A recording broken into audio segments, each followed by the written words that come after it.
This episode is about the Celt kitchen. Yes, which is nothing to do with Irish or Scottish food. Which I thought it was when you first took me to it. Oh, no. It's the Calderdale something land trust. There's always one letter you can't account for, isn't there? Ecological Land Trust, yes, I think. That's right, yes. And they provide the vegetables and vegetable growers for what's catered for once a month at Wadsworth Community Centre. It is. They're really nice meals, aren't they? They are, yeah. They've been going since April. It's round about the last Friday in the month. So, yeah, we've only had 4 so far. Yeah, the days differ, don't they, depending on what's on at the community centre there in Old Town. Yeah, it's a fantastic location for it, though. It is lovely. It's lovely, yeah. Yeah. You go outside and there's a nice garden and lovely views, and, you know, it's a good size inside to hold everybody. And there's loads and loads of people go to it. You always meet someone there you know, don't you? Yes, not been there yet without seeing someone I know. And one month I took someone who nobody knew, but they did by the end, which was our son-in-law's mum. Yes, she come out from Manchester. Yeah, because she was interested. She's into all that kind of thing. All that kind all of thing. Carry on, yeah. Vegetarian. Yeah, she's vegetarian, she's Quaker. Yeah. And, she likes to see food being shared and eaten properly. So she was well up for it and talking about getting something similar established in Manchester. Oh, no, fantastic. And everyone was very welcoming to her as well. They were, yeah. It was lovely. Yeah, so I went to talk to Jenny Slaughter, who is, a major part of making this happen. Yes. And making a lot of other things happen in the area. Oh, yes, she's a well-known local person, isn't she? She is, yes. Yeah. And we sat under some trees in her garden up on the moors above Old Town. So it got a bit noisy. There was an aeroplane, helicopter going past. We had to stop for a while with the helicopter. And a bit of rustling in the trees. So there are extraneous noises. Yes. As there has been here, me banging my hand up and down on the corner of the couch without realising what I'm doing. You always seem to do that. We have that problem a lot, don't we? So people are always slapping their thighs while talking to us and things. But we leave them in because or playing with a clicky pen. Yeah. That's right. Yeah. Or a dog putting its face on us. Yes. Yeah. Yes. Yeah. But anyway, I feel we're back now, having spoken to the Bridge Stocks last time, and now I'm talking to Jenny Slaughter. So perhaps we should stop wittering on ourselves and have a listen to my chat with her. Yes. Oh, we should say, towards the end, she mentions an email address. Oh, yes. You can make a note of it now if you wish. It is... That is all one word, Calder, Grow and Graze @gmail.com. Yeah, and if you contact them, they'll give you dates of when the next ones are. Okay. Take it away, Dave and Jenny.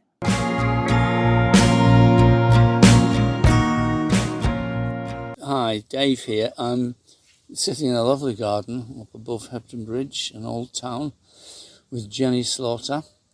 And we're going to have a chat about the Celt kitchen, which I've been to 3 times. And it's fantastic. But you tell us, Jenny, about it.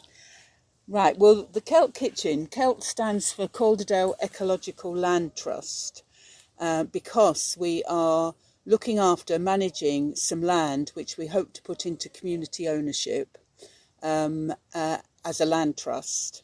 So we are actually a community benefit society, and we're growing vegetables. We've got 3.5 acres. It's opposite Dodnays on Wadsworth Lane. Oh, right. Yes. That land directly opposite. Yes. Where I used to live. Exactly. And and we've got 3.5 acres, and that's divided between 0.6 to 3 between 2 growers, and 0.3 of an acre to another grower. And the idea is that they run their own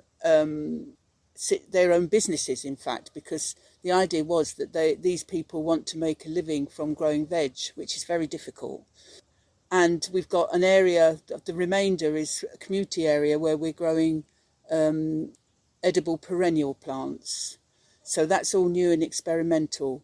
Usually when you grow vegetables, you plant them every spring and you harvest them every autumn, and then you redo it but you redo it the next year. And that's the way that you can grow at scale. But for lots of environmental reasons, there's a move now to grow edible plants that are actually perennials. It's very new, but they come back every year, so they've got to be hardy. They need minimum care and attention, and you don't have to disturb the soil. But that's a bit of a sideline, because the main thing is growing the vegetables in the conventional way. And maybe I should tell you why we started it. Yes. Yeah. You keep talking, that saves me asking questions. Oh, well, the reason why we started it is because originally, I'm one of the directors of a organic veg bag scheme in the Calder Valley.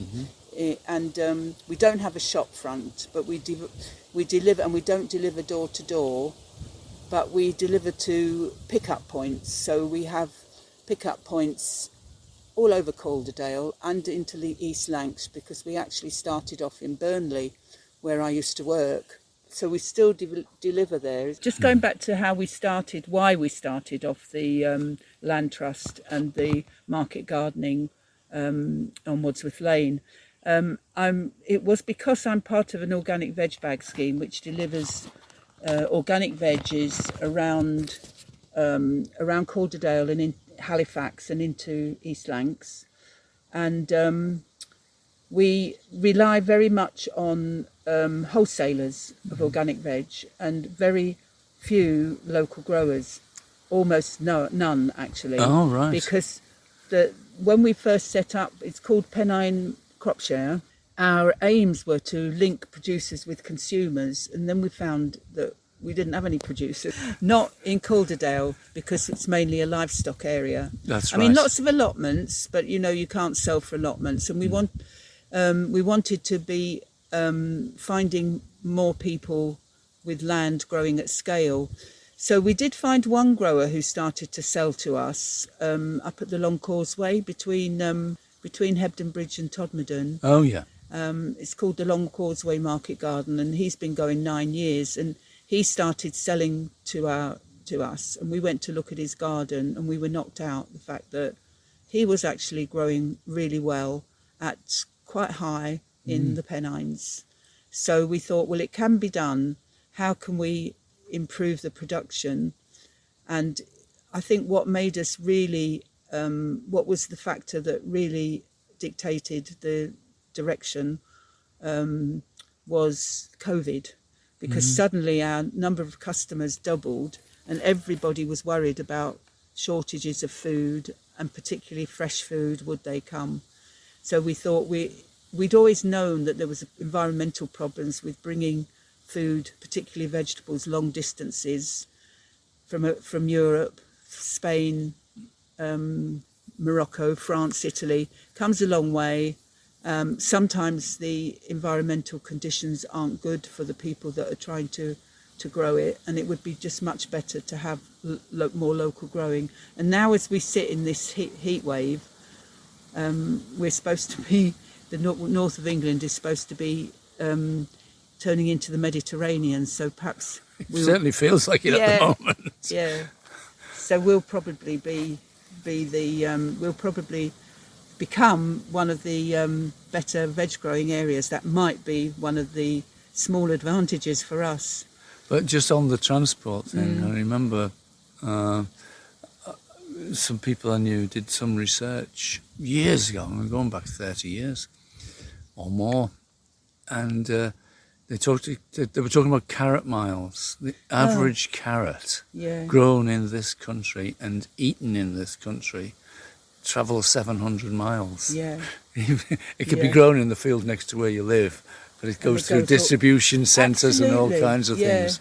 Well, Caroline Lucas, a long time ago, the Green Party person, I remember she did a report before she came an MP about the Great Food Swap, and it's about the sheep going over into, as was the European Union, single market, the sheep going over there and the sheep coming back.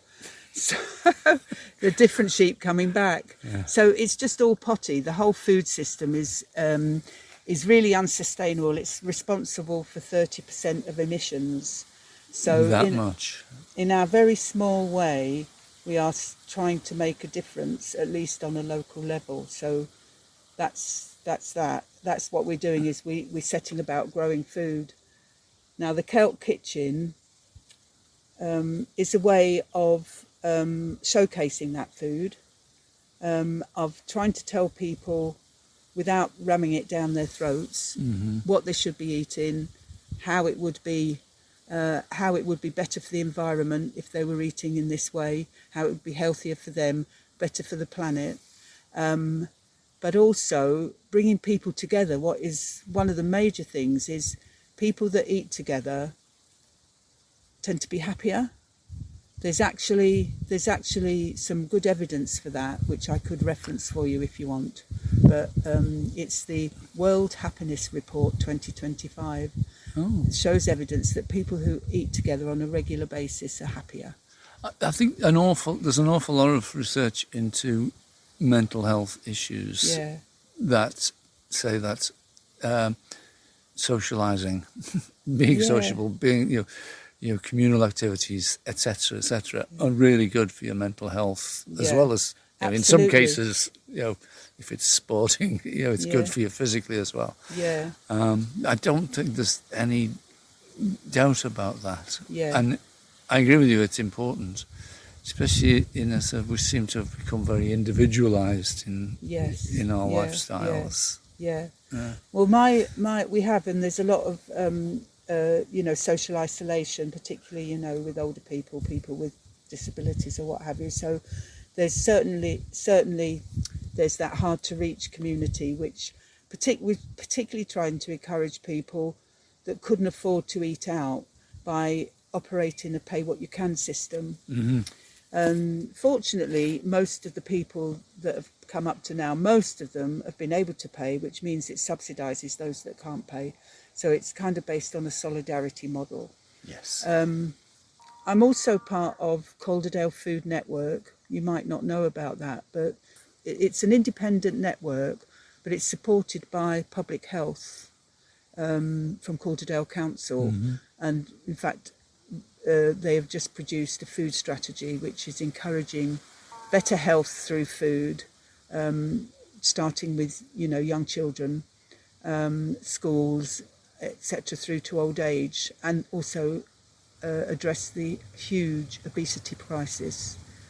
The obesity crisis, which is causing diabetes, heart disease, and will, people say, bankrupt the NHS because of the amount of illness. So that is all down to the food industry advertising and pushing their wares, particularly to children. I mean, I've got 2 grandchildren, and it's really difficult in the face of what's available everywhere to encourage them to eat better. Well, that's right. And the food industry is about Yeah, selling you food, not about keeping you healthy. yeah. The more they can sell, the better. And unfortunately, they make all their profit on highly processed food, which is and not on the fresh food. So that's what they push. Which seems to be causing the obesity Yes. crisis. The reason why we started these Celt kitchens, we've got a little bit of funding from the Community Foundation. As I said, we didn't know quite how it would work out in terms of how people would pay. So we've still got a little bit of reserve from them to subsidise people that can't pay, and to buy a bit of capital equipment as well, which we didn't have. But as part of the, going back to the food network, as part of the food network, we got involved with something called a landed community kitchen, which is a bit of a mouthful, but they were looking at people who were in food poverty, who were perhaps accessing food banks.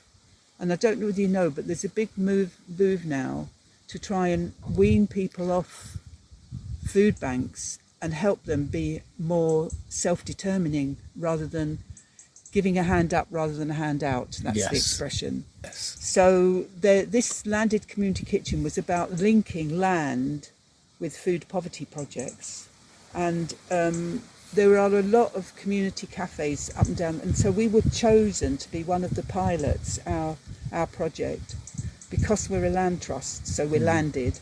So we set about making a community kitchen on our site, which is only by its nature going to be very small and not be able to welcome many people at a time.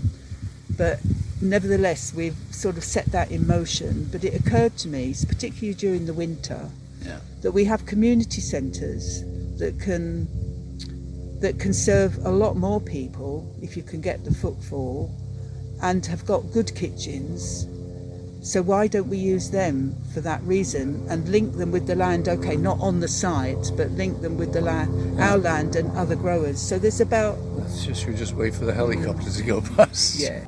So there's quite a lot of growers now. So there's young people who want to make a living by growing food and are very environmental conscious. They're not going to do it because they're going to get rich, because they certainly aren't, but they've really got a love for that. So there's about half a dozen now that in the area that are producing food, and Incredible Farm, of course, which were pioneers. Yes. So now Incredible Edible was all about setting up community growing space, which is brilliant, and I'm not knocking that at all, but you need to, in order to be more self-sustaining, you've got to produce more food at scale, haven't you? Yes. Which means it is nice. It is nice to get off the train at Todmorden and pick some herbs on your way home. Yeah. But I know what you mean.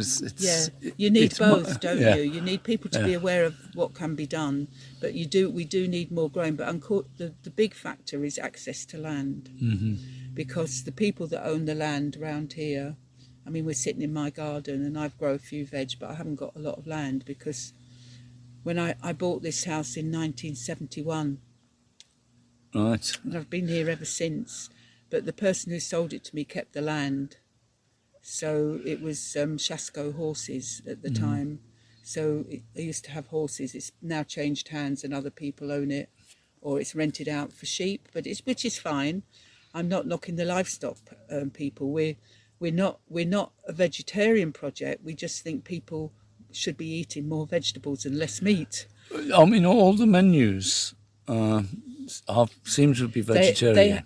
The only time we speak, for a number of reasons. One, because we're trying to encourage more vegetables. Two, because it serves everybody and you haven't got to make special meals. And C, it's cheaper because meat is quite expensive.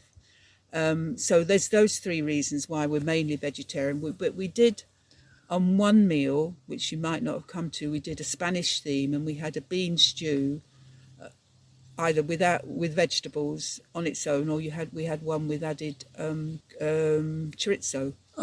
So we were able to say, not that the chorizo was local. But I mean, when I've been there, are you vegetarian? I'm vegetarian, but not vegan, and the people serving the food are always able to say that's vegan, this is vegetarian. It's almost 100% vegetarian, but not vegan, because we usually have a cake, and that's usually got eggs and butter.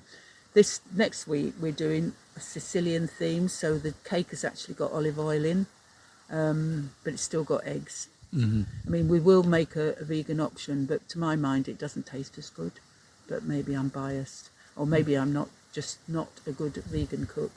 I'm not that I do the cooking actually, but Yes, I was going to say, then you have different cooks. Is Yeah. it each time? Yeah, we'd have different chefs each time because again, as growers, there's also a lot of young people trying to make a living, serving good food, better food, and some of these people do event catering for festivals and things Yeah. like that. So they're well sort of adapted to doing large numbers.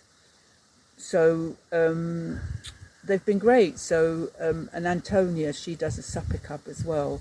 So she does posh food with meat, but equally she can do massive, vegetarian spread for 100 people. I know that we've still got to identify more cooks, and we still need more volunteers. So because we feel very strongly that we need to pay the cooks. The two sets of people we definitely have to pay, mainly because they're young people trying to earn a living, and everybody else can afford, that is involved, can afford to be a volunteer, as far as I know. So the young cooks who are trying to make a living, they get pretty reasonably, I think. Nobody's complained. And we also buy the produce at the price that the growers need. So we buy the produce from them. Now that's done through Pennine Crop Share, which is the veg bag scheme. So they are the sort of middleman, if you like, in the nicest possible way. But because they're sourcing stuff anyway from wholesalers and from local growers, we put our order in for them to do as well, rather than us going all round individual people. And they help us in that way, support us in that way, because we get it at cost. So that works very well in terms of so. I mean, you're using community networks that are already there, and you're supporting local businesses, whether they're small businesses or individuals. And all of that helps the local economy anyway, doesn't it? Well, I'm a firm believer in keeping the money in the local economy. So we also source from Suma. We haven't at the moment. We haven't got an account with them because we don't order enough. But we can order through Pennine Crop Share.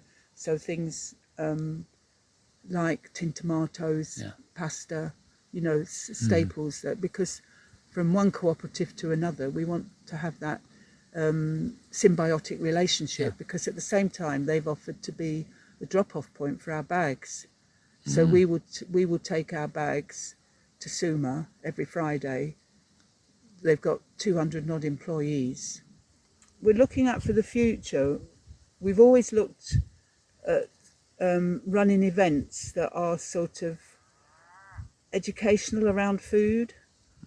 So around growing, how to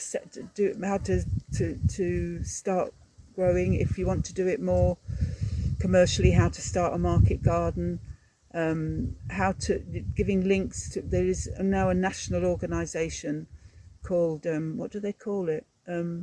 It's sort of almost a dating agent for people who want to grow and people that have got land. Oh, right. Do you know? That's a lovely way to put land it. Matching. Land matching, they call it. Land matching, yeah. So there's a lot, and we're also working with someone called Jack Wallington. He's a local, quite a celebrity gardener actually, but he's really into doing more nature-friendly gardening and community stuff. So he's the one that actually designed the perennial garden, and he's helping us sort of organise a series of events with different topics around food. And the idea is that we'll run these events possibly on the land. He's also got a garden that he could show people around and sort of demonstrate.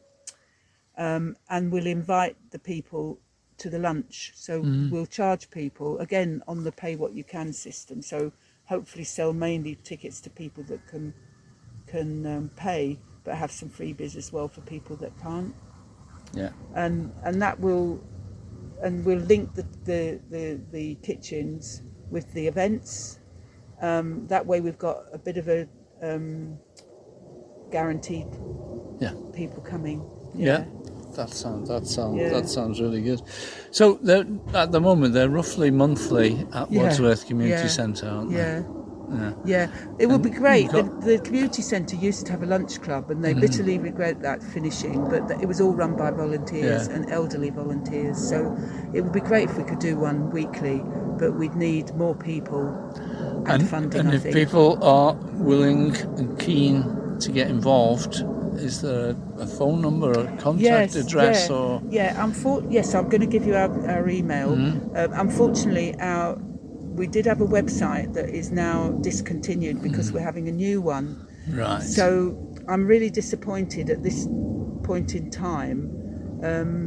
I can't point you into either the old one or the new one because the new one is not set up yet. But the email address is Calder Grow and Graze at gmail.com. Calder Grow and Graze at gmail.com. The new website. Do you know the address of the new website? The new website will be calderecolandtrust.org. Right. But that's not up yet. No. But will be soon. Yeah. Right. Okay. Well, thanks, Jenny. That was all fascinating. Get something out of it, won't Yeah, you? absolutely. Like I say. Yeah. Thanks a lot, and we enjoy the rest of the sunny day.